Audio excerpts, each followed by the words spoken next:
आज मंगलवार को जयनारायण उच्च विद्यालय महागामा में संकुल साधन सेवियों और विद्यालय के प्रधानाध्यापकों का 2 दिवसीय प्रशिक्षण संपन्न हुआ।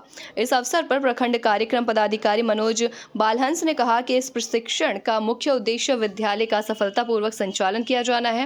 प्रधानाध्यापक को प्रशिक्षण दिया गया ताकि वे अपने अपने विद्यालयों में प्रबंधन समिति के सदस्यों को इसकी जानकारी दे सके।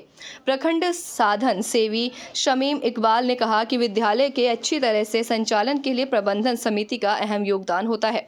विद्यालय में बच्चों का नामांकन, ठहराव, शिक्षक की उपस्थिति, मध्याह्न भोजन और अन्य जरूरतमंद चीज जो विद्यालय के लिए आवश्यक है उस पर ध्यान देना है। मौके पर प्रशिक्षणार्थी रितेश रंजन ने कहा कि सरकार द्वारा विद्यालय को और बच्चों को जो भी सामान दिया जा रहा है उसकी जानकारी प्रबंधन समिति को होना आवश्यक है। प्रशिक्षण के सफल संचालन में जयनारायण उच्च विद्यालय के प्रधानाध्यापक खालिद तमीज की भूमिका सराहनीय रही। उन्होंने कहा कि विद्यालय का सफलतापूर्वक संचालन सभी के सहयोग से ही संभव है। समुदाय की भागीदारी महत्वपूर्ण है।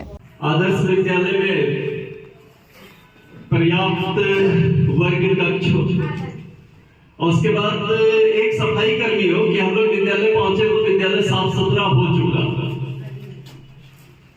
और उसके बाद जब हम सभी विद्यालय पहुंचेंगे, विद्यालय साफ सुथरा हमारा रहेगा। उसके बाद हम लोग जो हाउस निर्माण किए हैं तो प्रत्येक एक बच्चे उस हाउस के जो लीडर हैं वो आगे में झंडा लेके रहेंगे, उसके पीछे उस हाउस के सारे बच्चे पंक्तिबद्ध रहेंगे। बच्चों के पंक्तिबद्ध होने के उपरांत फिर जो हमारा प्रार्थना है वो प्रार्थना का आयोजन किया जाएगा। प्रार्थना के उपरांत फिर सब बच्चे सामूहिक रूप से शिक्षक के साथ वो संविधान की प्रस्तावना का पाठ करेंगे। उसके बाद सभी मिलकर राष्ट्रगान को गाएंगे। राष्ट्रगान के बाद जो एक सुविचार और उस दिन की महत्वपूर्ण गतिविधि कि उस तारीख को इतिहास में क्या हुआ था और उस दिन का जो मुख्य समाचार होगा उसको हम लोग प्रस्तुत करेंगे। उसके बाद जब आदर्श कक्षा की बात करते हैं तो हमारी कल्पना में हमारा जो वर्ग कक्ष हो वो हवादार होना चाहिए, उसमें पर्याप्त धूप और हवा आने के लिए किवाड़ और खिड़कियां हो। उसके बाद बच्चों को बैठने के लिए पर्याप्त बेंच डेस्क की व्यवस्था हो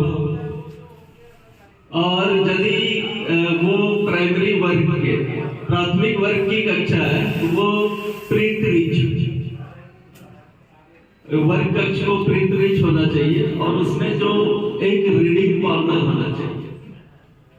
हम लोगों को बार बार ये बताया भी जाता है कि एक रीडिंग कॉर्नर वर्ग कक्ष में बनाया जाना चाहिए। वर्ग कक्ष में हमारा एक रीडिंग कॉर्नर भी हो।